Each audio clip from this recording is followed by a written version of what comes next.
We're trying to figure out the amount of sugar she should borrow. We are given our equation 1/4 plus S is equal to 2/3, where S is our amount of sugar. Now if we want to solve this for S, we can subtract 1/4 from both sides to get that S is equal to 2/3 minus 1/4. Now we're going to have to subtract these fractions.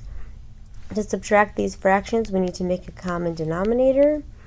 We see that we can multiply 3 and 4 both into 12.